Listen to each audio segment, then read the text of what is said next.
Good morning दोस्तों, welcome to Edu Lab YouTube channel.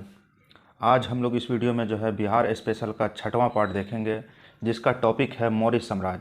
इससे पहले हमने जो है मगध साम्राज्य का उदय यानी राइज ऑफ मगध एम्पायर के बारे में डिस्कस किया था। तो अब हम लोग जो है इसका जो है 6वां भाग, जो कि प्राचीन भारत मीन्स एंशियंट हिस्ट्री से रिलेटेड है और बिहार से रिलेटेड है, इम्तियाज़ सर की जो बिहार एक परिचय बुक है उसके बारे में हम लोग डिस्कस करेंगे। तो ये बिहार बीपीएससी के लिए बहुत ही इंपॉर्टेंट है। अब तो डेट भी आ गया है, अब तो जो है तैयारी में भिड़ जाना चाहिए। अब टाइम भी बहुत कम है और कंपटीशन भी बढ़ने वाला है, क्योंकि जो है एक तो 28 मई को एग्ज़ाम 8 मई को एग्ज़ाम हुआ था। वो पेपर लीक होने के बाद जो है तैयारी के लिए अच्छा खासा मौका मिल गया और बहुत सारे बच्चे जो है कंटिन्यू तैयारी में लगे हुए हैं। तो जो अभी तक तैयारी स्टार्ट नहीं किए हैं, मतलब रिवीजन स्टार्ट नहीं किए हैं, तो वो अब रिवीजन में लग जाए। और जो भी सारे वीडियो है हम बिहार से रिलेटेड है, करंट अफेयर है, अपने यूट्यूब चैनल पर डालते रहेंगे। और आप लोग जो हमारे यूट्यूब चैनल को सब्सक्राइब कर ले और बेल आइकन को दबा दें, ताकि जो भी नोटिफिकेशन आपको आएगा बीपीएससी रिलेटेड और जितना भी सारे जो है इंपॉर्टेंट वीडियो होगा, जो भी मटेरियल होगा, जो भी बीपीएससी से रिलेटेड मटेरियल होगा, हम उसको अपलोड करेंगे और आपको नोटिफिकेशन के थ्रू मिल जाएगा। तो आइए अब हम लोग वीडियो को स्टार्ट करते हैं। तो आज का हमारा टॉपिक है मौर्य साम्राज्य। मौर्य साम्राज्य। तो इसमें हमारा पहला क्वेश्चन है, मौर्य साम्राज्य के संस्थापक कौन थे? मौर्य साम्राज्य के संस्थापक कौन थे? इसमें 4 ऑप्शन दिया है। पहला ऑप्शन है बिंदुसार, दूसरा ऑप्शन है अशोक, तीसरा ऑप्शन है धनानंद, चौथा ऑप्शन है चंद्रगुप्त मौर्य। तो इसका करेक्ट आंसर हो जाएगा चंद्रगुप्त मौर्य। मौर्य साम्राज्य के संस्थापक चंद्रगुप्त मौर्य थे। नेक्स्ट सेकेंड क्वेश्चन है, मौर्य साम्राज्य की राजधानी कहाँ थी? मौर्य साम्राज्य की राजधानी कहाँ थी? तो इसका करेक्ट आंसर हो जाएगा मौर्य साम्राज्य की राजधानी पाटलिपुत्रा थी। थर्ड क्वेश्चन है, चंद्रगुप्त मौर्य ने मगध की सत्ता किसके सहायता से प्राप्त की थी? चंद्रगुप्त मौर्य ने मगध की सत्ता किसकी सहायता से प्राप्त की थी? इसमें 4 ऑप्शन दिया है। चाणक्य, जिसका दूसरा नाम विष्णुगुप्त था, दूसरा है बी ऑप्शन है धनानंद, सी है मेगास्थनीज, डी है सेलुकस। तो इसका करेक्ट आंसर हो जाएगा चाणक्य। चाणक्य जिनका नाम जो है, जिनको कौटिल्य भी बोला जाता है और उनका नाम विष्णुगुप्त भी था, इनके सहायता से जो है चंद्रगुप्त मौर्य ने जो है मौर्य साम्राज्य की स्थापना की थी। और इनका जो एक बुक है जिसके बारे में जो है सारा डिटेल से लिखा गया है कि कैसे जो है मौर्य साम्राज्य की स्थापना हुई, तो उस बुक का नाम है अर्थशास्त्र। नेक्स्ट क्वेश्चन है, फोर्थ क्वेश्चन है हमारा, मौर्य साम्राज्य की स्थापना कब हुई? मौर्य साम्राज्य की स्थापना कब हुई? तो इसका आंसर करेक्ट आंसर है बी 320 ईस्वी पूर्व। मौर्य साम्राज्य की स्थापना 320 ईस्वी पूर्व हुई। नेक्स्ट क्वेश्चन है हमारा, 5वां क्वेश्चन है, यूनानी दूत मेगास्थनीज किसके दरबार में पाटलिपुत्र आया था? यूनानी दूत मेगास्थनीज किसके दरबार में पाटलिपुत्र आया था? तो इसका करेक्ट आंसर हो जाएगा चंद्रगुप्त मौर्य के दरबार में जो है ये आया था। नेक्स्ट इसी से रिलेटेड क्वेश्चन है, मेगास्थनीज का पाटलिपुत्र आगमन कब हुआ था? मेगास्थनीज का पाटलिपुत्र आगमन कब हुआ था? तो इसका करेक्ट आंसर है 315 ईस्वी पूर्व। मतलब जब मौर्य साम्राज्य की स्थापना 320 ईस्वी में हुई थी, मौर्य साम्राज्य की स्थापना 320 ईस्वी में हुई थी और इसके जो है 5 साल बाद जो है पाटलिपुत्र में जो है मेगास्थनीज का आगमन हुआ था। देखिए ये ईस्वी पूर्व दिया हुआ है, इसलिए जो है ये 315 जो है ये बाद वाला पीरियड है और 320 जो है पहले वाला पीरियड है। तो ये 5 साल के मौर्य साम्राज्य की स्थापना के 5 साल बाद जो है मेगास्थनीज जो है वो चंद्रगुप्त मौर्य के कोर्ट में दरबार में हाजिर हुआ था। नेक्स्ट क्वेश्चन है हमारा, 7वां क्वेश्चन है, चंद्रगुप्त मौर्य के दरबार में मेगास्थनीज को भेजने वाला शासक कौन था? चंद्रगुप्त मौर्य के दरबार में मेगास्थनीज को भेजने वाला शासक कौन था? तो इसका करेक्ट आंसर हो जाएगा बी सेलुकस। सेलुकस निकोटर जो है वो अपना जो है दूत जो है मेगास्थनीज को बना के चंद्रगुप्त मौर्य के दरबार में भेजा था। नेक्स्ट क्वेश्चन है, 8वां क्वेश्चन है, किस शासक के शासनकाल के समय मगध पर 12 वर्षों का भीषण अकाल पड़ा था? तो ऑप्शन दिया है अशोक का, दूसरा है उदयन, तीसरा है अजातशत्रु, चौथा है चंद्रगुप्त मौर्य। जिसका करेक्ट आंसर हो जाएगा चंद्रगुप्त मौर्य। चंद्रगुप्त मौर्य के शासनकाल के समय जो है मगध में 12 वर्ष का जो है एक भीषण अकाल पड़ा था। नेक्स्ट क्वेश्चन है हमारा, 9वां क्वेश्चन है, चंद्रगुप्त मौर्य के प्रधानमंत्री कौन थे? चंद्रगुप्त मौर्य के प्रधानमंत्री कौन थे? ऑप्शन है चाणक्य, तीवर, मेगास्थनीज, भद्रभाव। तो इसका करेक्ट आंसर हो जाएगा चाणक्य। चंद्रगुप्त के मौर्य के प्रधानमंत्री चाणक्य थे। इन्हीं के सहायता से, चाणक्य के सहायता से ही चंद्रगुप्त मौर्य जो है वो मौर्य साम्राज्य की स्थापना की थी। नेक्स्ट क्वेश्चन है, 10वां क्वेश्चन है हमारा, किससे मुक्ति दिलाने के कारण चंद्रगुप्त मौर्य को भारत का मुक्तिदाता कहा जाता है? ऑप्शन दिया है ईरानियों से, यूनानियों से, साकों से या यूनिचों से। इसका करेक्ट आंसर हो जाएगा यूनानियों से। यूनानियों से मुक्ति दिलाने के लिए जो है चंद्रगुप्त मौर्य को जो है भारत का मुक्तिदाता भी कहा जाता है। नेक्स्ट क्वेश्चन है हमारा, 11वां क्वेश्चन है, वह स्रोत जिसमें पाटलिपुत्रा के प्रशासन का वर्णन उपलब्ध है कौन सा बुक है जिसमें पाटलिपुत्रा का जो है प्रशासन के बारे में वर्णन उपलब्ध है? तो इसका करेक्ट आंसर हो जाएगा इंडिका। इंडिका में जो है पाटलिपुत्रा के प्रशासन के बारे में वर्णन उपलब्ध है। नेक्स्ट क्वेश्चन है हमारा 12वां क्वेश्चन है, नंद वंश के पश्चात मगध पर किस राजवंश का शासन हुआ था? तो ये देखिए बीपीएससी 41 में ये पूछा गया क्वेश्चन है। तो इसका करेक्ट आंसर है मौर्य। मौर्य वंश के जो नंद वंश के बाद जो है मौर्य वंश की स्थापना हुई थी। पहले जो है हरियंका वंश, हरियंका डायनेस्टी के बाद जो आपका जो है नंदा डायनेस्टी का, उसके बाद जो है आपका मौर्य डायनेस्टी का स्थापना। तो इस तरह का क्रोनोलॉजी है। नेक्स्ट क्वेश्चन है हमारा, मेगास्थनी की पुस्तक का नाम क्या था? मेगास्थनीज के पुस्तक का नाम क्या था? तो देखिए इसमें 4 ऑप्शन दिया हुआ है, अर्थशास्त्र, ऋग्वेद, पुराण या इंडिका। तो इसका करेक्ट आंसर है इंडिका। मेगास्थनीज का जो पुस्तक का नाम था वो इंडिका था। अर्थशास्त्र जो है ये जो है चाणक्य का पुस्तक का नाम था, चाणक्य का पुस्तक का नाम अर्थशास्त्र था। देखिए नेक्स्ट क्वेश्चन इसी से रिलेटेड है, अर्थशास्त्र के लेखक थे। अर्थशास्त्र के लेखक तो कौटिल्य हो जाएगा। कौटिल्य, इनको चाणक्य भी कहा जाता है, इनको विष्णुगुप्त भी कहा जाता है। नेक्स्ट हमारा 15वां क्वेश्चन है, पाटलिपुत्रा की शासन व्यवस्था का विस्तृत वर्णन किस विदेशी यात्री के वृत्तांत में मिलता है? किस विदेशी यात्री के वृत्तांत में मिलता है? ऑप्शन दिया है स्ट्राबो, फही, मेगास्थनीज, युआन चुआंग। तो इसका करेक्ट आंसर हो जाएगा मेगास्थनीज। मेगास्थनीज के इंडिका बुक में जो है पाटलिपुत्रा के शासन की व्यवस्था का वर्णन मिलता है। नेक्स्ट क्वेश्चन है, चंद्रगुप्त मौर्य के उपरांत मौर्य साम्राज्य का शासक कौन बना? चंद्रगुप्त मौर्य के बाद, जो कि चंद्रगुप्त मौर्य डायनेस्टी के फाउंडर थे, उसके बाद जो है उसका उत्तराधिकारी कौन बना? तो ऑप्शन में दिया है अशोका, बिंबिसार, तिबर या बिंदुसार। तो इसका करेक्ट आंसर हो जाएगा डी, बिंदुसार। बिंदुसार जो है चंद्रगुप्त मौर्य के बाद जो है शासन जो है का गद्दी जो है वो बिंदुसार के हाथ में गया था। नेक्स्ट क्वेश्चन है हमारा 17वां क्वेश्चन है, किस मौर्य शासक के दरबार में आजीविका भविष्यवक्ता पिंगलवत्स रहता था? देखिए ये बहुत ही इंपॉर्टेंट क्वेश्चन है। ये क्वेश्चन अभी तक किसी भी एग्जाम में, जब कि बीपीएससी और जो भी बिहार से रिलेटेड एग्जाम है उसमें नहीं पूछा गया। हो सकता है इस बार वो चांस बन सकता है 67 का। तो आइए हम लोग अब अच्छे से क्वेश्चन को देखते हैं। क्वेश्चन कह रहा है, किस मौर्य शासक के दरबार में आजीविका भविष्यवक्ता पिंगलवत्स रहता था? जो कि भविष्यवाणी करता था, जिनका नाम पिंगलवत्स था, वो किस शासक के दरबार में रहता था? तो इसका करेक्ट आंसर हो जाएगा बिंदुसार। बिंदुसार के जो है ये शासन में रहता था। ये जो पिंगलवत्स ने जो है अशोक के बारे में भविष्यवाणी किया था कि वह महान राजा बनेगा। पिंगलवत्स ने ही जो है अशोक के बारे में भविष्यवाणी किया था कि वो महान राजा बनेगा। ये भी एक तरह का क्वेश्चन हो गया कि कौन सा भविष्यवक्ता जो है अशोक के बारे में भविष्यवाणी किया था कि वो महान शासक बनेगा? तो उसका करेक्ट आंसर हो जाएगा पिंगलवत्स ने भविष्यवाणी किया था। नेक्स्ट क्वेश्चन है हमारा 18वां क्वेश्चन है, अशोक द्वारा अपने पड़ोसियों के साथ मैत्रीपूर्ण संबंध का उल्लेख मिलता है?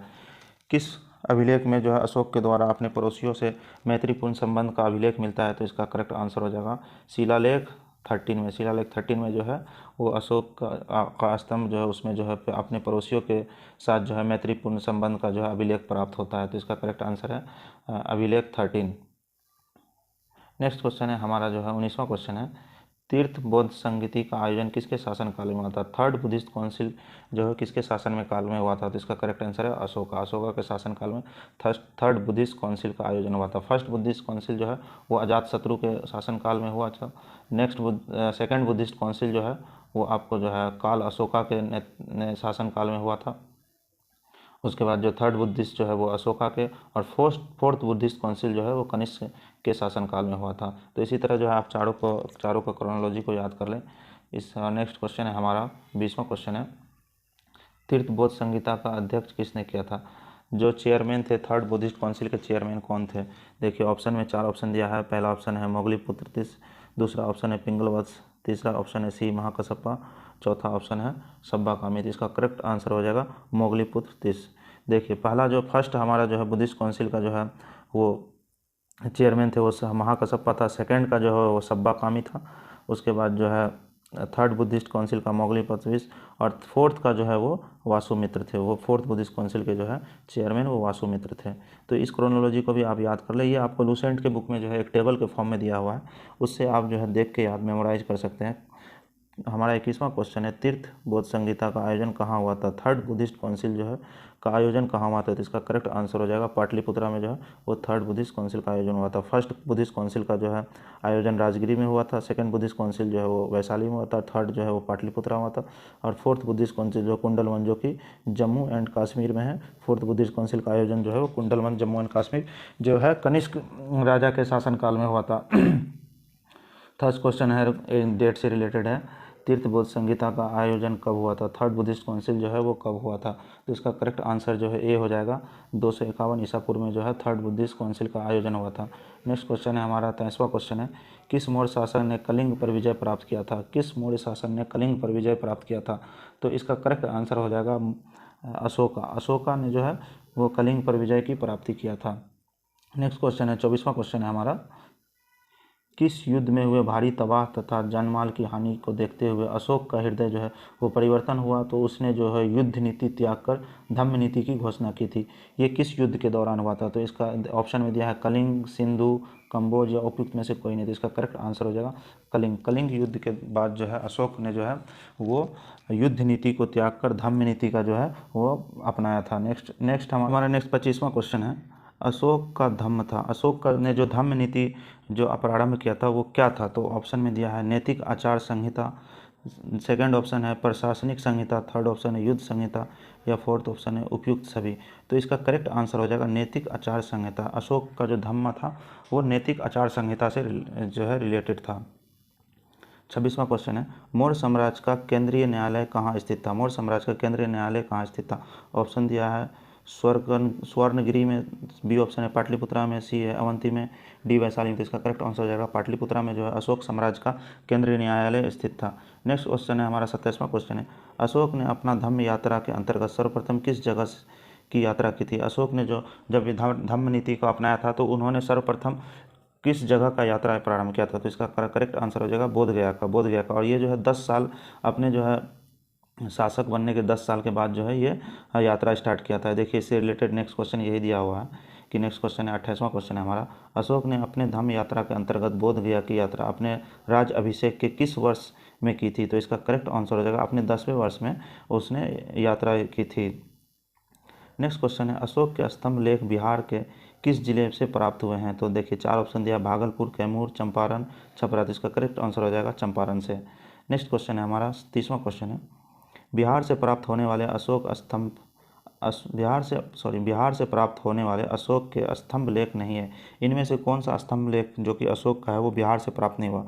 देखिए ऑप्शन में दिया है लोरिया अरेराज, दूसरा ऑप्शन में लोरिया नंदगढ़, तीसरा है रूमनदेही, चौथा है जो आपका जो है रामपुरवा। देखिए लोरिया अरेराज जो है वो ईस्ट चंपारण में है, लोरिया अरेराज जो है ईस्ट चंपारण में है, लोरिया नंदगढ़ जो है वो वेस्ट चंपारण में है, उसके बाद रामपुरवा जो है वो भी वेस्ट चंपारण में है। तो इसका करेक्ट आंसर हो जाएगा रूमनदेही जो कि नेपाल में है, रूमनदेही जो कि नेपाल में है। नेक्स्ट क्वेश्चन है हमारा 31वां क्वेश्चन है, अशोक के समय मौर्य साम्राज्य के 5 प्रांत का अभिलेख मिलता है, परासी या प्राची प्रांत जिसका मतलब पूर्वी प्रदेश की राजधानी थी। तो इसका करेक्ट आंसर हो जाएगा पाटलिपुत्रा। पाटलिपुत्रा जो है वो पूर्वी प्रदेश की राजधानी थी।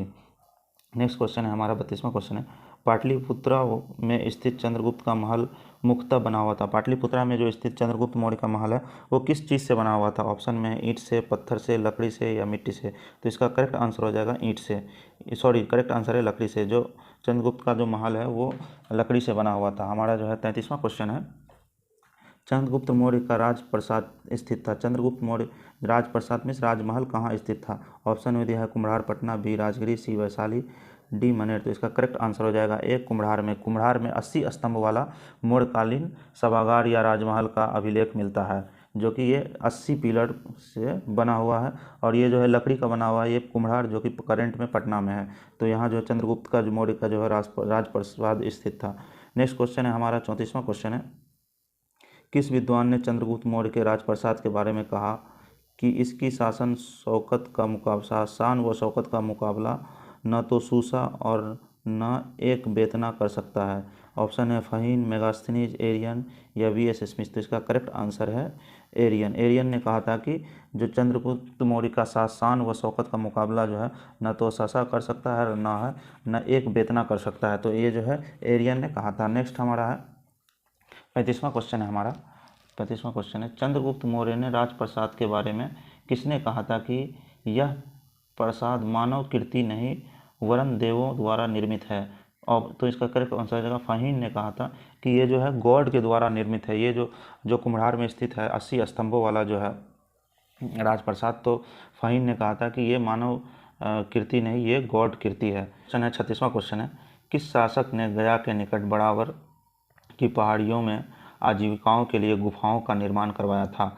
ऑप्शन है चंद्रगुप्त मौर्य, बी है दशरथ, सी अशोक, डी जो है बिंदुसार। तो इसका करेक्ट आंसर हो जाएगा अशोक ने जो है आजीविकाओं के लिए जो है बराबर के जो कि गया के निकट है वहाँ जो है गुफाओं का निर्माण करवाया था। 37वां क्वेश्चन है, गया के समीप नागार्जुनी की पहाड़ियों में प्रसिद्ध गुफा जो कि गोपी गुफा का निर्माण किसने करवाया था?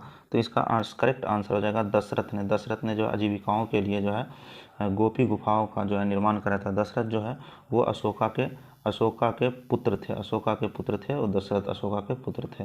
नेक्स्ट क्वेश्चन है हमारा 38वां क्वेश्चन है, मौर्यकालीन चाम्रगृहिणी यक्षी प्राप्त हुए। मौर्यकालीन चाम्रगृहिणी यक्षी कहाँ से प्राप्त हुई? यक्ष और यक्षिणी जिसे कहा जाता है वो कहाँ से प्राप्त हुए थे? इसका करेक्ट आंसर हो जाएगा दीदारगंज, पटना। दीदारगंज जो कि अभी करंट में पटना है, यहाँ से जो है मौर्यकालीन चाम्रगृहिणी यक्ष की प्राप्ति हुई है। नेक्स्ट क्वेश्चन है हमारा 39वां क्वेश्चन है, बिहार के किस स्थान से मौर्य काल के बने जैन तीर्थंकरों की प्रतिमा प्राप्त हुई है? ऑप्शन दिया है सोनपुर जो कि वैशाली में है, लोहानीपुर पटना, बसाड़ वैशाली भागलपुर। इसका करेक्ट आंसर हो जाएगा लोहानीपुर पटना से जो है प्राप्त हुई है। नेक्स्ट क्वेश्चन है हमारा 40वां क्वेश्चन है, पाटलिपुत्रा के नगर निगम तथा सुंदरता का वर्णन किया गया है। पाटलिपुत्रा के नगर निगम तथा सुंदरता का वर्णन किसने किया है? तो इसका करेक्ट आंसर हो जाएगा मेगास्थनीज ने। मेगास्थनीज ने अपनी बुक इंडिका में जो है पाटलिपुत्रा के नगर निगम के और सौंदर्य का जिक्र किया है। नेक्स्ट क्वेश्चन है हमारा 41वां क्वेश्चन है, पाटलिपुत्रा को किस शासक ने सर्वप्रथम अपनी राजधानी बनाया था? पाटलिपुत्रा को किस शासक ने सर्वप्रथम अपनी राजधानी बनाया था? तो इसका करेक्ट आंसर हो जाएगा चंद्रगुप्त मौर्य ने जो है पाटलिपुत्रा को सर्वप्रथम अपना राजधानी बनाया था। नेक्स्ट क्वेश्चन है, अशोक के शासनकाल में बौद्ध सभा किस नगर में आयोजन किया गया था? अशोक के शासनकाल में बौद्ध सभा, अशोक के शासनकाल में जो है वो थर्ड बुद्धिस्ट काउंसिल हुआ था। तो ये पूछा गया कि थर्ड बुद्धिस्ट काउंसिल जो है कहाँ पे आयोजित किया गया था? तो इसका करेक्ट आंसर हो जाएगा बी, पाटलिपुत्रा में जो है थर्ड बुद्धिस्ट काउंसिल का आयोजन हुआ था।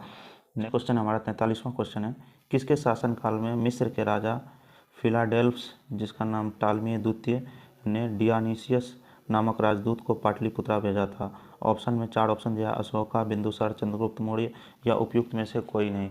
तो इसका करेक्ट आंसर हो जाएगा बिंदुसार के जो है शासनकाल कोर्ट में भेजा गया था।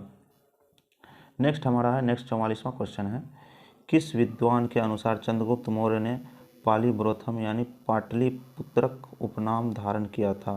किस विद्वान के अनुसार चंद्रगुप्त मौर्य ने जो है वो पालीब्रोथम यानी पाटलिपुत्रक उपनाम का धारण किया था? तो इसका करेक्ट आंसर हो जाएगा स्ट्राबो। स्ट्राबो विद्वान के द्वारा जो है बताया गया है कि चंद्रगुप्त ने जो है पाटलिपुत्रक उपनाम का जो है धारण किया था। नेक्स्ट क्वेश्चन है हमारा 45वां क्वेश्चन है, यूनानी दूत डिमोल्किस का आगमन मगध के किस शासक के दरबार में हुआ था? यूनानी दूत जिनका नाम जो है डोमेल्किस का आगमन जो है किस शासक के दरबार में हुआ था? तो इसमें 4 ऑप्शन दिया है। पहला ऑप्शन है चंद्रगुप्त मौर्य, दूसरा है बिंदुसार, तीसरा है अशोक, चौथा है वृत्रथ। तो इसका करेक्ट आंसर हो जाएगा बिंदुसार के शासनकाल में जो है यूनानी दूत डिमोल्कस जो है उसका आगमन हुआ था। नेक्स्ट क्वेश्चन है हमारा 46वां क्वेश्चन है, केवल वह स्तंभ जिसमें अशोक ने स्वयं को मगध का सम्राट बताया था, वह वो कौन सा स्तंभ है जिसमें जो है अशोक ने जो है स्वयं को जो है मगध का सम्राट बताया है? ये देखिए बीपीएससी 39 में ये पूछा गया क्वेश्चन है। ऑप्शन में दिया है माक्सी का लघु स्तंभ, बी रोमनदेही स्तंभ, सी किन स्तंभ, डी भाब्रू स्तंभ। तो इसका करेक्ट आंसर है भाब्रू स्तंभ में जो है अशोक ने जो है स्वयं को जो है मगध साम्राज्य का जो है सम्राट बताया है। 47वां क्वेश्चन है, बराबर की गुफाओं का उपयोग किसने आश्रय गृह के रूप में किया था? बराबर गुफाओं का उपयोग किसने आश्रय गृह के रूप में इस्तेमाल किया था?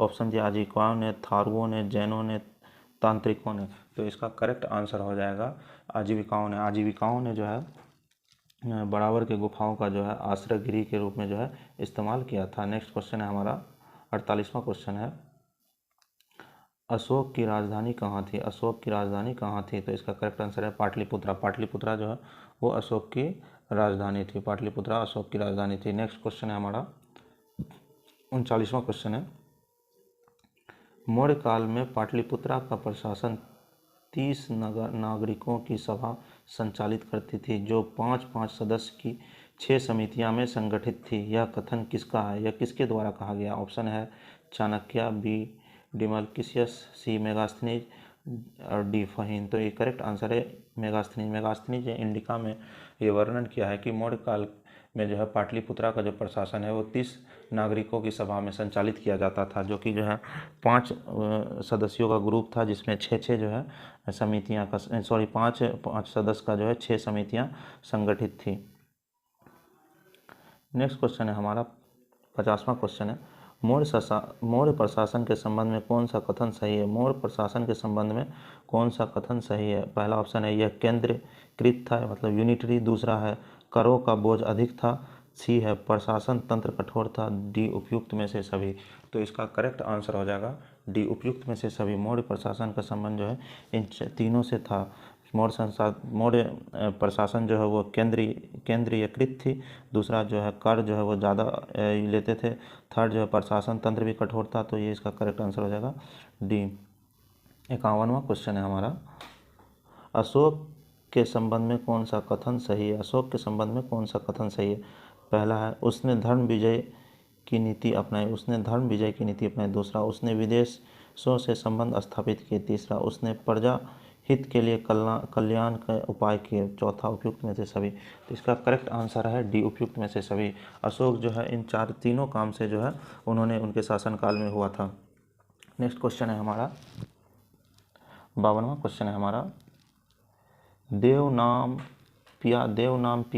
पिय के नाम से किस शासक ने अपने आप को संबोधित किया? देवनाम पिय जो है के नाम से जो है किस शासक ने जो है अपने आप को संबोधित किया? तो इसका करेक्ट आंसर हो जाएगा अशोक। अशोक ने जो है अपने आप को जो है देवनाम पिय के रूप में जो है संबोधित करते थे। 53वां क्वेश्चन है हमारा, धम्म महामत का कार्य क्या था? धम्म महामत का कार्य क्या था? ऑप्शन है धम्म नीति या क्रियान्वयन, लोगों के बीच दान वितरण, जन कल्याण के उपाय, या डी उपयुक्त में से सभी। तो इसका करेक्ट आंसर हो जाएगा उपयुक्त में से सभी। 54वां क्वेश्चन है हमारा, मौर्यकालीन प्रशासन के राजुक कौन थे? मौर्यकालीन प्रशासन में राजुक कौन थे? मतलब राजुक मौर्य काल के प्रशासन में किसे कहा जाता था? ऑप्शन में है न्यायिक अधिकारी, बी सैनिक अधिकारी, डी कर वसूली करने वाले अधिकारी, या उपयुक्त में से कोई नहीं। तो इसका करेक्ट आंसर हो जाएगा डी उपयुक्त में से कोई नहीं। वो राजुक जो है वो जो एक प्रांत था उसके हेड को कहा जाता था। नेक्स्ट क्वेश्चन है हमारा 55वां क्वेश्चन है, मौर्यकालीन विद्वानों में किन का नाम आता है? मौर्यकालीन में जो है कौन कौन से विद्वानों का नाम आता है? ऑप्शन में दिया है कौटिल्य, बी पनिनी, डी उपावर्स। तो इसका करेक्ट आंसर हो जाएगा 55 का करेक्ट आंसर हो जाएगा डी। मौर्यकालीन जो है विद्वानों में इन तीनों का नाम आता है, कौटिल्य का भी आता है, पनिनी का भी आता है, उपावर्स का भी आता है। 56वां क्वेश्चन है हमारा, मौर्यकालीन स्थापत्य के सुंदर उदाहरण है। मौर्यकालीन स्थापत्य कला जो है उसके सुंदर उदाहरण है। ऑप्शन 4 ऑप्शन दिया है, पाटलिपुत्र स्थित राजप्रसाद के अभिषेक, दीदारगंज की यक्षी, बराबर की गुफाएं, राजगीर की सोन भंडार गुफा। तो इसका करेक्ट आंसर हो जाएगा बी मतलब 1 2 3। पाटलिपुत्रा स्थित राजप्रसाद के अवशेष जो कि 80 स्तंभों से बना हुआ है और जो वुडन से बना हुआ है। नेक्स्ट है दीदारगंज की यक्ष, ये जो है ये भी है, बराबर की गुफा, ये जो है अशोका ने बनवाया था। तो इसका करेक्ट आंसर 1 2 3 यानी बी हो जाएगा।